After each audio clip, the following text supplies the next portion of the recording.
Hello and welcome back to Inside the Asperger Studios. Today on the show, what do you get when you take someone who's not only a speaker, an author, a consultant, and a founder of a non-for-profit?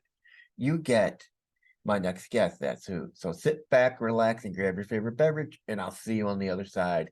See you there.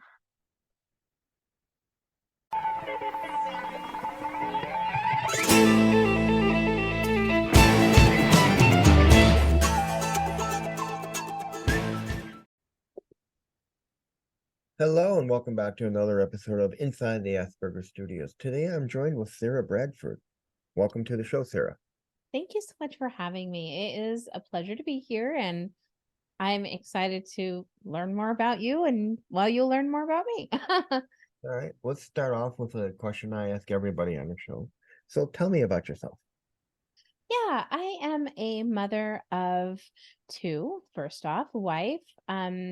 I am late diagnosed autistic. I am a children's book author, podcaster myself, as you can see, the SG Child Show, and I am doing events with autistics and trying to just celebrate and elevate voices all over the globe. All right. So when were you diagnosed? 2 years ago at 45. So I'm not too afraid to show my age there. It was an interesting process. My son had been diagnosed over a decade ago. And then within about 6 years from that, my husband, next came my daughter. And then through kind of that process and looking at each individual and how I understood them, how I could accommodate them properly, I kind of searched within myself and thought, I wonder how, you know, everyone says typical versus non-typical, but where do I really stand if I'm on this side of the fence mostly? And so I would joke with my husband, like, well, where do I belong on the spectrum? Like, what's my place supposed to be? And so I went and got tested, and it was really relieving and almost like this brought together our family, which was already so close as it was, but then it just, even with me and my husband, really brought us closer together. It was a neat experience. No, I mean that's funny you mentioned that your kids then you because that's like a lot of my guests who get diagnosed later. I had a guest who was ADHD, but his wife was autistic and his daughter was autistic, and then he said he decided to get tested and turns out he was autistic. And it's just like this sense of camaraderie and this sense of togetherness and belonging that I think individuals often have a problem finding in their life. And not that I hadn't already found this beautiful relationship of almost 20 years and children, and it was, everything was great, but understanding the fact that we could kind of, we were evolving together in a different way was new and Mhm. exciting, and gave me a kind of a fresh perspective, especially as a podcaster, to look at it, like listen differently, put a different perspective on things. And I'm excited about shifting the world's perspective on that as well. All right. So what is a regular day like for you? I'm stay-at-home mom. So that's number one. I mean, I have, great profile pictures from a photo shoot that I won at a networking event. But other than that, I mean, it's kind of funny, you're not always the pictures that are displayed on social media. No, I'm just a mom at home. My son is 13. He has been homeschooled for the past 6 years. He is profoundly gifted, but also extremely delayed in global developmental delays and some of his social abilities and even speech abilities. So we're working on things all the time. And with that comes a sense of like, who can I become when I, you know, don't have the careers I used to have and don't follow those paths anymore. Like, what other kind of path can I create for myself that helps me bring value to myself, my family? Mhm. And it's turned much bigger than I ever expected it to be. So when did you found your non-for-profit? Well, the nonprofit isn't. I'm still in the filing process, so that's exciting. But it will be starting up, in 2024. It's called the well, no, I haven't even unveiled it yet. So, but it'll be called SJ Child's Global Network. And what I'm envisioning to do is bringing um, resources and training for employment programs through community colleges, some of the larger like IT companies or aviation programs, things like that, um, to programs at Home Depot or your local.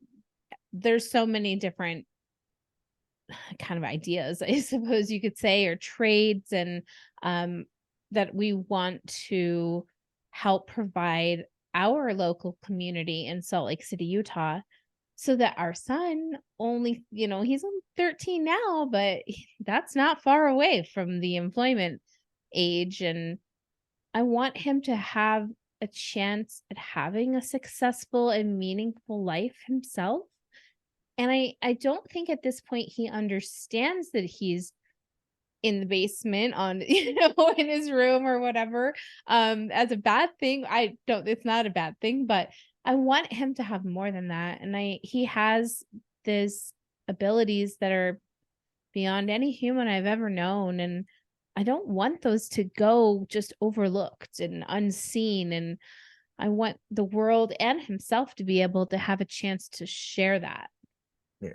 I mean, this is why I'm such a big proponent on stepping outside of your comfort zone because like I said in my writings for my book and even talking with guests that the biggest thing is if we don't step outside of that comfort zone, the world will pass you by. Your parents will be gone. And when you look back at your life, it's going to be, why didn't I do anything with it? And the way I've always said it is look at your life like a tapestry. Every little thing you do adds something to it. If you don't do anything, it's just going to be blank. Mm. And I think that when you don't have passions, I like that you and I can really uh, bond and resonate on having guests and learning. You learn so Mhm. much when you speak to other people, and you learn from their personal experiences and their stories. And sometimes their sentences just stick in your mind forever. And one thing that one of my guests said was, follow the tingle inside, follow that nerve. When you just feel full of goosebumps, follow that. Yeah. That is like your really where you can find passion and find excitement Mhm. for what you do.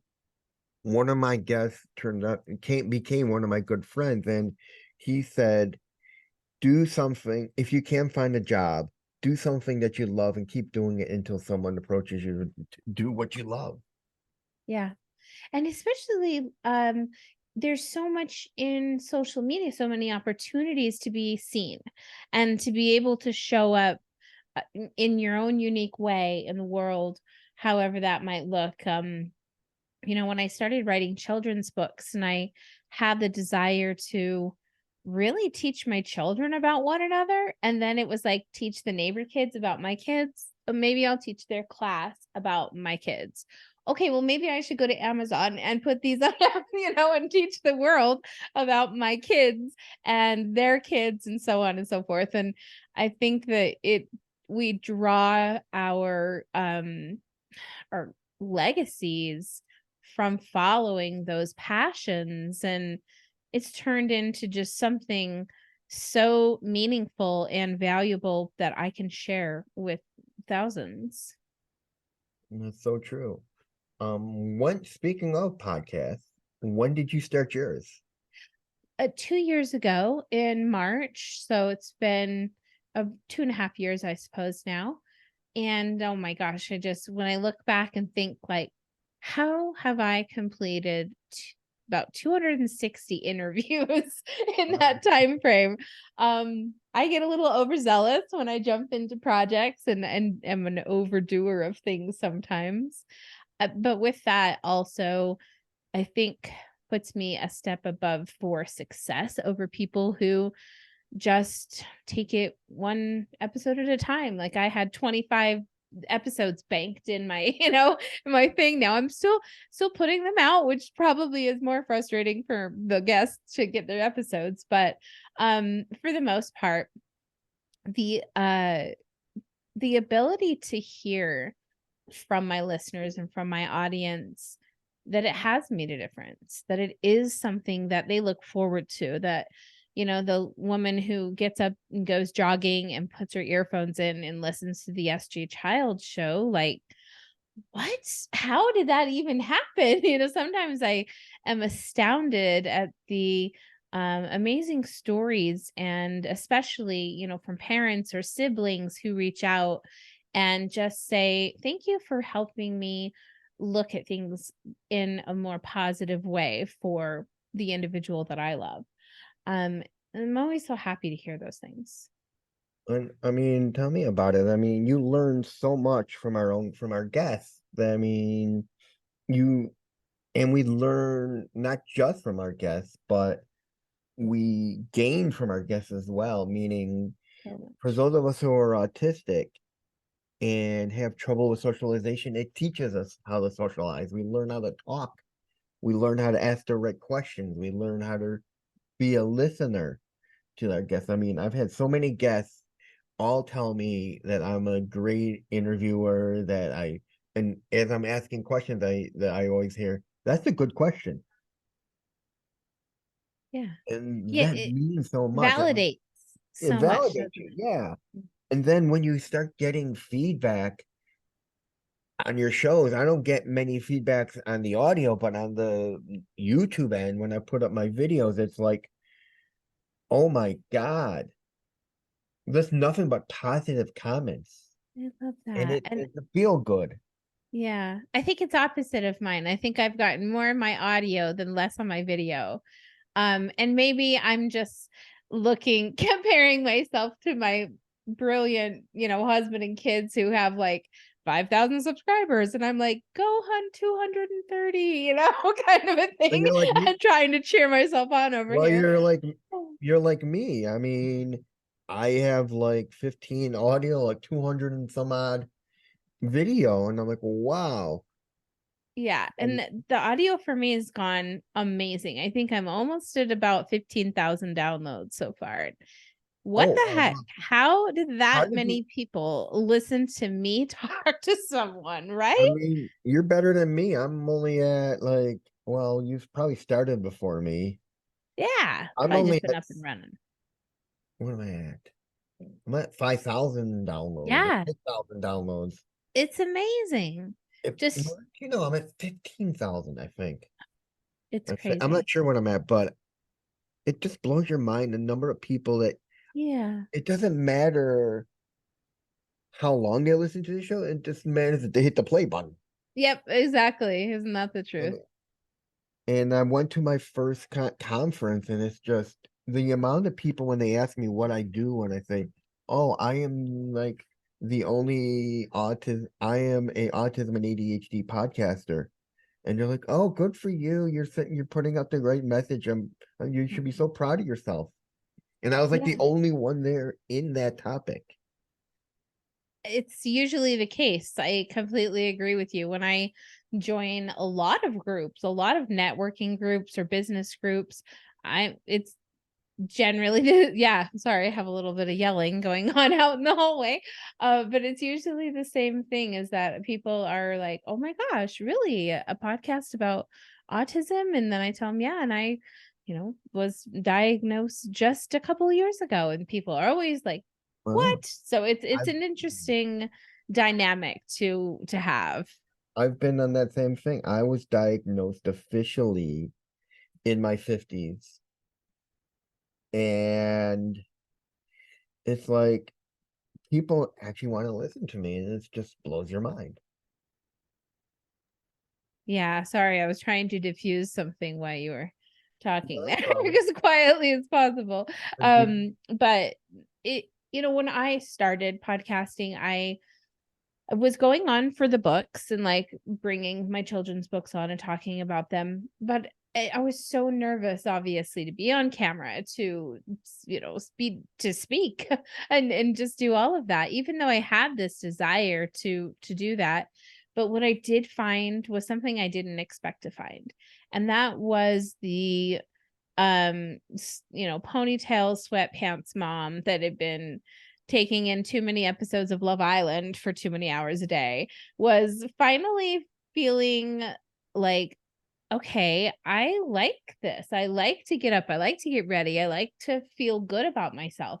And I found like this new self-love, a new Sarah-ness about me that helped really propel me forward into knowing that this was where I was supposed to be. you remember who your first guest was? My first guest, I had a beta episode and then I had my very first episode. And so the beta episode was an author um that writes children's books about a little dog named Ramby Boo. And my first like kind of official episode is a cyberbullying expert who is this amazing just kind of fighting for our adolescents and our kids and all that's right in that era, Nancy Willard. And so yeah, it's those were amazing times. I've had Nancy back on the show, in fact, to kind of give updated information. And I like to give my listeners as much, new raw information as possible. I think that's the best way to do it. All right. Well, this question is from Michelle, and she wants to know. She says, "You are a speaker, an author, a non-for-profit founder, and a consultant. How do you find time to do all these things and be a mom and a wife?" I'm really lucky. The wife part comes super easy. Let me tell you that. My husband and I are best friends. We look forward to seeing each other every day.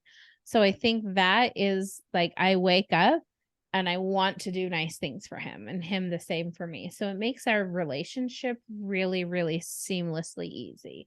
Of course, we're married. We've had marriage, whatever, but like never once have we ever like even thought about or uttered the word divorce or anything of the sort. It has been just this relationship of love and loyalty, honesty, and just it's incredible. I'm so lucky to have him. So I think that makes that part very easy.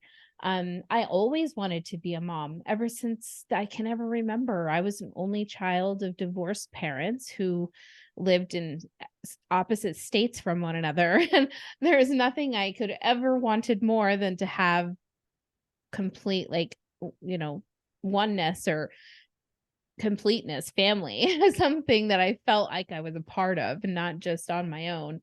So that is where all those fires burn. And then that actually fuels the passion and the fire for all of these other things that I do. And even though it sounds like so much, I'm literally doing them out of my home office. I'm Mhm. sitting at home, as you could have heard or not heard my son yelling in the hallway. And it's just a trial and error kind of thing. And I find and I even look back in my life right now in this moment, I've I always want to reach for more. I'm always wanting to take the next step. And I don't know if that's my ADHD, wanting to restart and restart and restart. But I have this passion for just wanting things that are going well to grow bigger and bigger. So I'm hoping that's what's happening here. No, right. What is your advice for moms who may have not sandwich generation parents with older parents and children also managing neurodiversity symptoms and challenges? Hmm. I think that right now, especially two things come to mind. remembering that all behavior is communication, no matter whether your child is neurodivergent or not. Like, we can gain a lot by listening and watching carefully with our hearts and our intentions rather than expecting or having this sense of control or whatever that fear parenting thing looks like. I think that we have to respect the new era of children and adolescents that are coming to our world and our society, because they are exposed to a million times more faster, everything than we could have ever imagined. And I truly believe that our brains literally had to evolve to the ever s- sped up conditions of our lifestyles. And with that are some of our most brilliant minds coming about today. And I think that we need to just, as parents, like I said, go back to one of my very favorite books, and I think it's good for all humans. I don't think it's just related. I mean, it's just related to autism. I shouldn't preface it that way, but I think it's applicable. I think if you just listen to it, it's applicable, and that's Uniquely Human by Dr. Barry Prezant. And it really helped me. I think I was already doing that as a parent, and viewing my child, my circumstances, all of that in that same breath and light. So it helped me to just feel validated. And I was like, yes, I'm doing this is right. This is, this doctor's been doing this and I have been doing it, kind of this upstanding thing. But I preface it to everyone, to every parent, and I think it just gives you really a great understanding of how sensitive, delicate, and like our children and the minds and the communication levels that we have to be aware of these days. All right. What is your advice for combating or bouncing back from burnout? Hmm. Self-care is super important, whether you are the child that needs it or the parent. I think that it's I'm learning more as I mature and get older, the importance of being calmer and more grounded.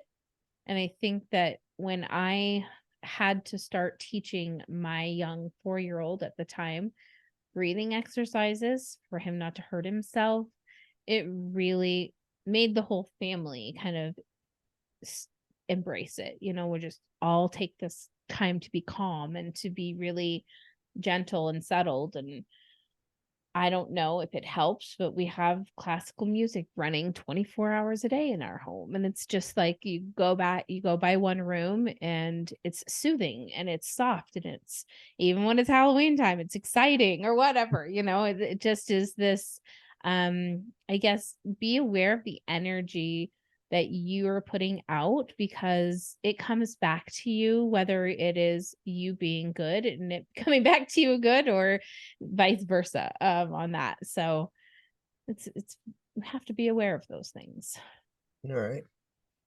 What are your favorite self-care practices?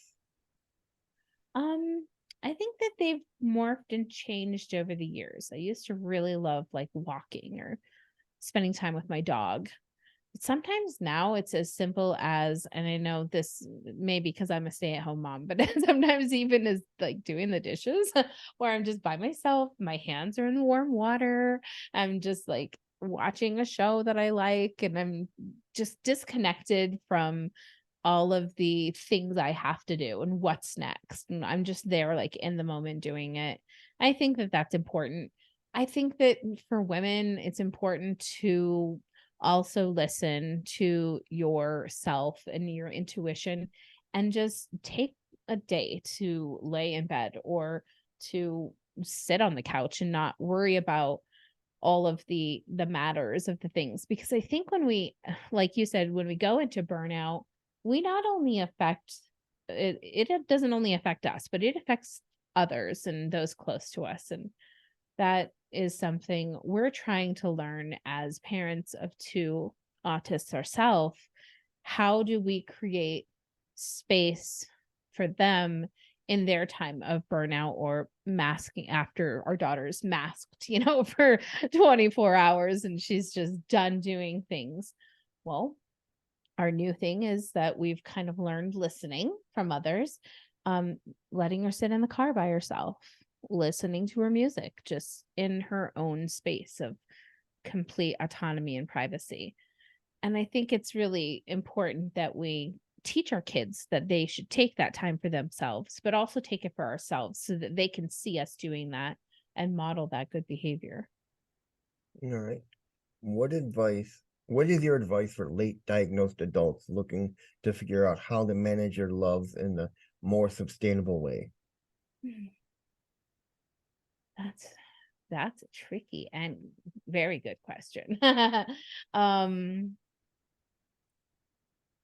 I think that for me personally, it came down to communication. And before I met my husband now, my communication skills were not good.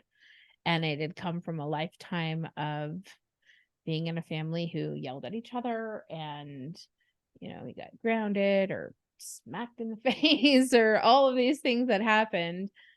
And I knew that wasn't something I ever wanted to carry on with myself or with a family.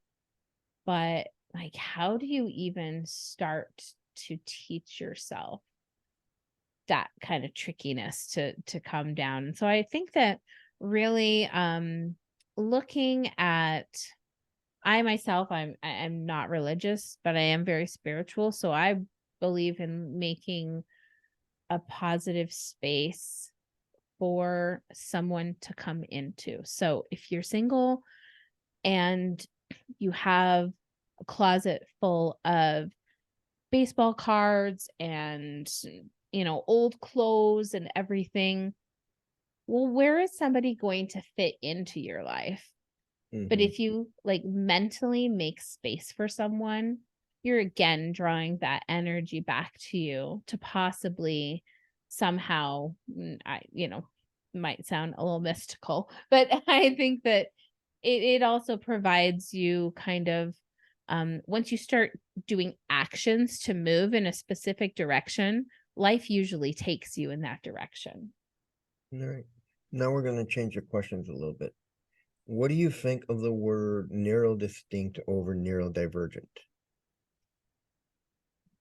Um, I think it's language is super tricky because I think we want to, as you and I especially, want to be completely respectful. Mm-hmm. And my intent is to have like love and respect and inclusion for everyone. I understand that my logical brain says every brain is different, every human's different. That makes us all neurodiverse, um, neurodistinct. Maybe I'm not quite sure that I how I would use it. I've never used that pairing before. But I think that learning about what brings us together instead of what separates us is kind of our ultimate goal in humanity. All right. Now, I want to hit on a very kind of sore topic that's kind of split the autism community, and that is what are your feelings on the word Asperger's? Because I know there are those who say, who I feel the younger generation who have been taught that it's been labeled as a bad word because of the origins. But then there are those of us, the older generation, who say, hey, we were diagnosed with this word. We live, this is what we go by. Yeah. What are your feelings on that? When before came out of the DSM, that's how I recognized my husband was on the spectrum. I came to him and said, "You totally have Asperger's. Like I completely understand now. You've got to like look at it this way and tell me what you think. And, it took a little bit and he had some up and downs, but ultimately he was like, oh my gosh, thank you. This is exactly what this means to me. And for our son, like I said, he's twice exceptional or profoundly gifted and extremely challenged. So for us, I think it really gave meaning and like a little bit more fluidity to understand that they both had autism, yet they were one was autistic and one was, at Asperger's. And I think that it really gave this better understanding of their levels of abilities and capabilities, at least in my family. And I'm just speaking from my husband and my son. I can clearly see they have two different distinct ways of living. Yet my husband can't do calculus and physics. He can't speak 133 languages. Then again, my son can't have human conversation. Not that he's still working on that. I And mean, so it's this like pull and push and pull and push and pull, but I think that ultimately it gave better understanding of somebody who was um had more challenges and somebody who had less. all right. Now, what podcast do you recommend other than your own my audience listen to? I would definitely say the Uniquely Human podcast is also wonderful. I mean, so many of them are really great. Like Autism Live with Shannon Penrod is fantastic, especially for parent interaction. And she'll really get down, and get her elbows dirty and just help you through whatever you need. And she's a fantastic resource. There's gosh, the Neurodiversity podcast with Emily Morris, I believe is her name. She does a lot of talk about twice exceptional. For me, is very important that I understand how to help my son in his future. I need their tips and tricks and like how do I help this twice exceptional kiddo? And yeah, I really love like Love on the Spectrum. I mean, for Netflix and everything, I think that some people don't love it. I love dating shows, so for me it was just like I loved it. And I've made some great friends with some of the cast members, and I think That's that funny that you bring that yeah. up. I had auditioned for it twice. Really? Because my life coach is in contact with their casting people and the directors and all that. And I auditioned, and I guess both times I wasn't considered autistic enough. Oh, dang it. And I I think that's something, they're not doing well the exploring. diverseness Yeah. of it, yeah. Mhm, They look more exactly. on the lower end of it, the Yeah. middle to the lower. They don't want people who are well up, who can converse, who are almost normal, but still Mhm. have the autistic traits. Yeah. Basically, if you don't need your parents or your support from your guardian, then yeah, that is and it's true, and I think that both ways, like, I love that they're giving everybody that still needs support at home, like that chance to be able to do something like that incredible. But there does need to be better representation of what autism looks like. And that's why I've been doing the events that I've been doing. All right. And finally, where can people find out more about you? You can Google SJ Childs. That's the easiest way. Or you can jump over to the SJ Childs show, sjchilds.org, or you can find me on all of the platforms except for X. I don't use that often. So And that's it, ladies and gentlemen. That was Sara Bradford, and I'll see you in the next one. See you there. Hello, and welcome back to another episode of Stories. Today I'm joined with Sara Bradford. Welcome back to the show, Sarah. thanks for having me back. Another problem. We'll start off with, where did you grow up? Reno, Nevada. All right. What motivates you, inspires you, and drives you? Oh, wow. I guess friendliness, me, myself, and in others. Um, what drives me? My passion to help my family and the community. All right. What's the best compliment you've ever gotten? Ooh, that I'm above average. All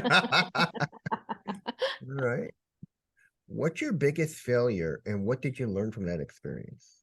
Hmm. I would say relationships, first marriage, possibly, and really learning how to love myself first before I went into something making bad choices and then having it not turn out good. All right. Tell me about three influential people in your life and how they influenced you or Mm, impacted you.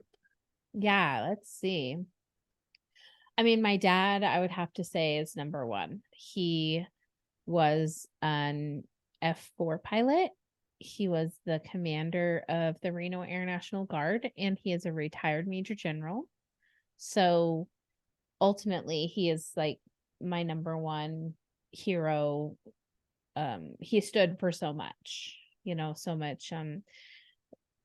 I would say the next person, oh, influential person. Um, Gosh. Again, I'm going to say Barry Prezant. I think that reading his book, interviewing him, and him kind of helping me really look at all humans as just better in one form rather than worrying about my individual problem that was going on was really helpful for me in my life. Okay. And I would say, gosh, I keep thinking of like the book The Secret, and there's nobody. Jack Canfield, I mean, he was one of the people in it. I guess I'll give him the floor and just say that that was one of the best things I've ever done is to come to terms with the fact that everything is karmic and energy, and the better I could show up in the world, the better that would come back to me as a person. All right. What makes you feel inspired or like your best self? Um, Singing, which I wouldn't really share with many people. I think that there is a sense of like proudness and enjoyment and fulfilledness that I have when I'm singing. All right. Finish this sentence. I'm at my best when. Wow.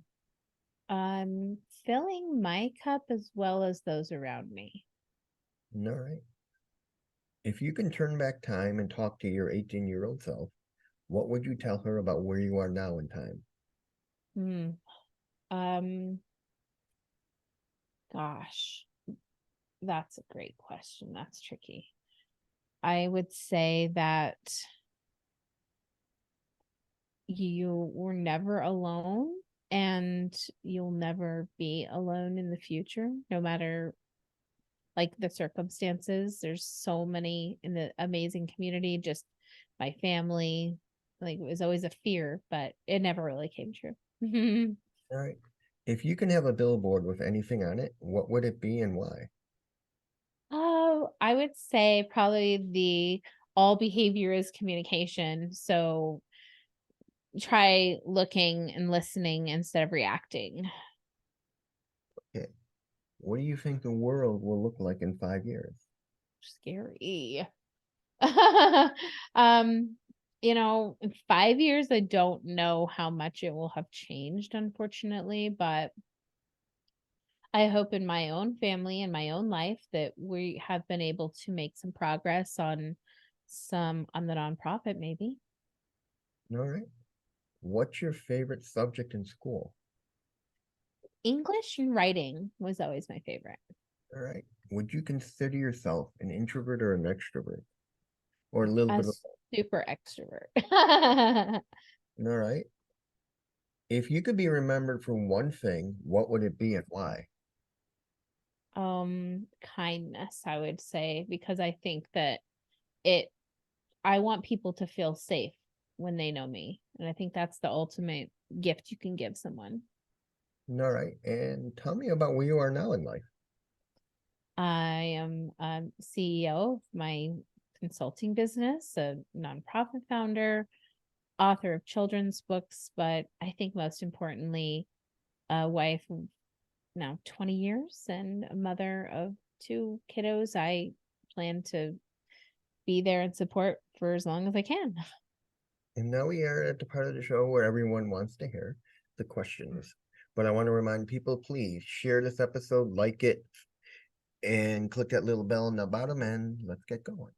What is your favorite word? Love, What is your least favorite word? hate. What turns you on creatively, spiritually, and emotionally? Hmm. My head's first thing said bright colors, so I'm gonna go with that. All right. What turns you off? um, Yelling or like loudness. Okay. What is your favorite curse word? The dreaded F word, I suppose. What sound or noise do you love? um, Frequency music, like chimes and things like that. I love that. All right. What sound or noise do you hate?